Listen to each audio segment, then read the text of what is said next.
Bem-vindo ao Cristão no Divã, o espaço onde a fé é analisada com profundidade e a alma é convidada a se olhar no espelho da verdade.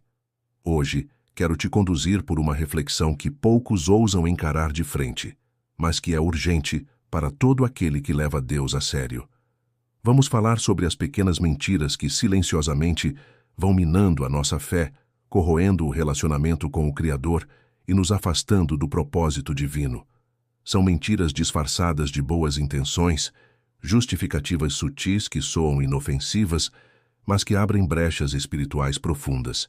Antes de aprofundarmos no assunto, eu quero te pedir um gesto simples, mas poderoso. Se esse tema faz sentido para você, se você quer crescer espiritualmente e entender os mecanismos sutis que sabotam sua fé, deixa o seu like agora, se inscreve no canal e ativa o sininho. Porque aqui cada vídeo é uma nova sessão de autoconhecimento espiritual que vai desafiar sua mente e curar sua alma. Quando falamos de pequenas mentiras, não estamos tratando de grandes pecados escandalosos que facilmente reconhecemos e condenamos. Falamos de algo muito mais sorrateiro, algo que entra pelas frestas do cotidiano, distorções sutis da verdade, concessões disfarçadas de maturidade, racionalizações que acalmam a consciência, mas ofuscam o espírito. São os auto-enganos que sussurram: está tudo bem, Deus entende. Essas mentiras são como areia fina que penetra nos mecanismos de um relógio. Um grão não causa dano, mas com o tempo trava todo o sistema. Elas operam nas entrelinhas, no quase, no só dessa vez, no ninguém precisa saber. E é nesse território cinzento, onde a luz da verdade se mistura com a sombra da conveniência, que muitas almas começam a se perder sem perceber. A verdade é que o afastamento de Deus raramente acontece de forma abrupta. Ele é gradual, quase imperceptível. Começa quando escolhemos acreditar em uma versão mais confortável da realidade, uma fé sem confrontos, um evangelho moldado às nossas vontades. E esse é o ponto em que a sutileza se torna armadilha. A importância de falarmos sobre isso é imensa, porque essas pequenas mentiras são o primeiro passo para uma ruína espiritual silenciosa. É raro um cristão abandonar a fé de um dia para o outro. O que acontece é um processo lento de erosão da alma. Cada auto-engano é uma gota d'água que cai incessantemente sobre a rocha da convicção. Com o tempo ela fura. Sozinha parece insignificante, acumulada torna-se destrutiva. Pense em uma goteira constante sobre a madeira. No início é apenas incômoda, depois apodrece a estrutura. Assim também é com as mentiras espirituais. Uma frase aqui, uma justificativa ali, e quando percebemos, já estamos distantes do fervor que antes nos movia. Imagine um jardim florido, mas com um pequeno galho seco que não é removido. Em pouco tempo, ele atrai fungos, contamina as raízes e sufoca o que era belo. Ou visualize uma rachadura quase invisível em uma parede. Ignorada, ela se expande e ameaça a casa inteira. Da mesma forma, essas pequenas distorções corroem a estrutura da fé até que a integridade espiritual desmorone. A pergunta é: você tem percebido as pequenas mentiras que vêm se instalando na sua rotina? Vamos identificar alguns exemplos concretos. Talvez você se reconheça em um deles. Só mais 5 minutinhos de sono, depois eu oro. Deus entende o cansaço. Eu só compartilhei porque era verdade, não é fofoca. Meu dízimo pode esperar. Deus sabe que o dinheiro está curto. Não faz mal olhar só um pouquinho, ninguém vai saber. Eu não sou bom o suficiente para servir, melhor deixar para quem é mais espiritual. Ou ainda, não é mentira, é apenas uma omissão para evitar conflito. Parece familiar? Todas essas frases têm um ponto em comum. Elas transformam o erro em conforto. São sussurros que dizem: você não está tão errado assim. E é justamente essa zona de quase verdade que o inimigo usa para nos afastar do foco. A cada justificativa, o coração se distancia um pouco mais da presença de Deus, e a voz do Espírito se torna cada vez mais sutil, até que o silêncio espiritual se instala. Mas por que é tão fácil cair nessas armadilhas? porque elas falam diretamente ao nosso desejo de evitar dor e responsabilidade. É mais simples acreditar que Deus vai entender do que encarar o espelho da autoconfrontação. No entanto, ignorar essas mentiras é o mesmo que varrer sujeira para debaixo do tapete espiritual. Uma hora, o acúmulo aparece. E a consequência não é apenas o sentimento de culpa, mas a perda gradual da sensibilidade espiritual. Quando a consciência é anestesiada, a alma adormece. E um cristão adormecido é terreno fértil para o auto-engano.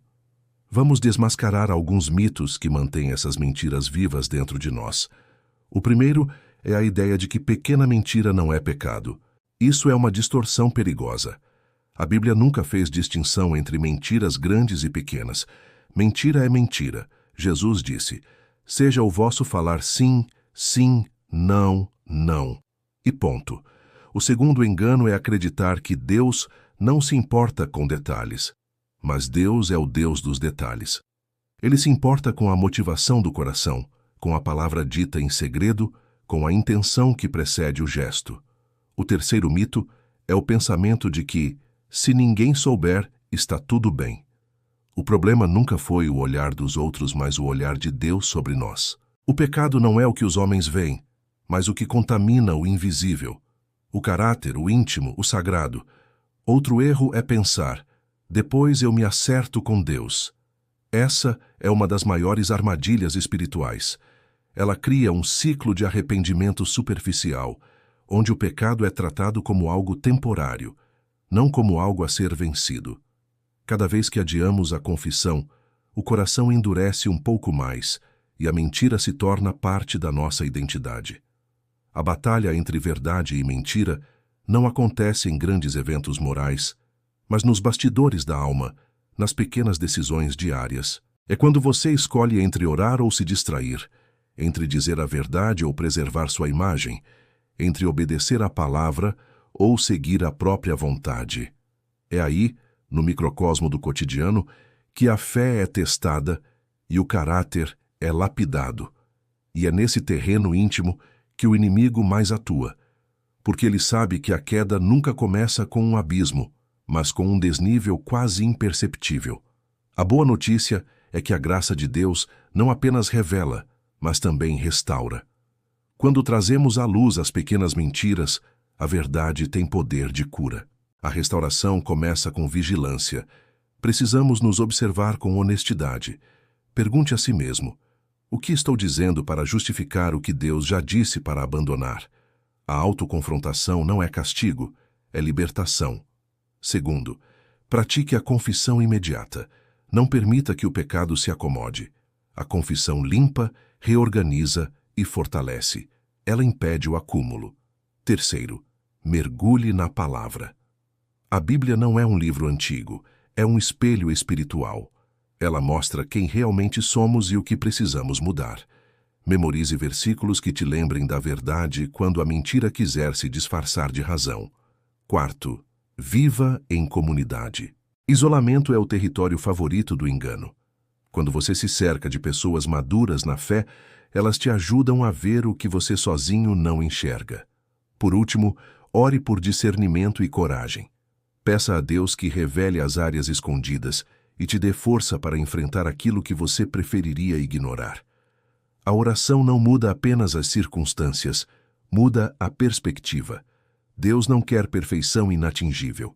Ele quer sinceridade, verdade no íntimo, transparência na alma. Ele não se impressiona com nossa performance espiritual, mas se alegra quando admitimos: Senhor, eu preciso de ajuda para ser verdadeiro. Essa é a essência da fé madura. Não viver de aparências, mas de autenticidade diante dele. E se ao longo desse vídeo o Espírito Santo trouxe à sua mente alguma pequena mentira que tem controlado sua vida, não fuja disso. Esse é o momento de encarar. Talvez seja uma desculpa repetida, um comportamento que você disfarça, um pensamento que você alimenta em silêncio. Não importa o tamanho, importa o efeito. A verdade é que nenhuma mentira é pequena quando o assunto é o coração. O inimigo sabe que não precisa te destruir de uma vez. Basta te distrair um pouco de cada vez. Mas Deus te chama de volta hoje. Ele te chama para a clareza, para a luz, para uma comunhão restaurada. Lembre-se, toda restauração começa com um ato de verdade. A verdade liberta, purifica e reposiciona. Quando escolhemos a verdade, abrimos caminho para que Deus nos use com mais poder. Quando nos afastamos da mentira, nos aproximamos da presença dele. E se essa mensagem te tocou de alguma forma, se fez sentido para a tua caminhada espiritual, eu te peço, deixa o seu like agora, se inscreve no canal e compartilhe este vídeo com alguém que precisa ouvir essa verdade. Porque talvez o que você acabou de escutar aqui seja o ponto de virada na vida de alguém.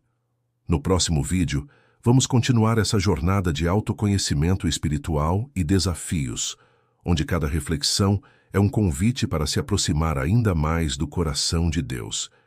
Até lá, que a verdade do Senhor seja a tua bússola e que nenhuma mentira, por menor que pareça, roube de você a luz da presença dele. E não se esqueça de se inscrever em nosso canal para não perder a próxima mensagem de Deus para a sua vida. Até lá!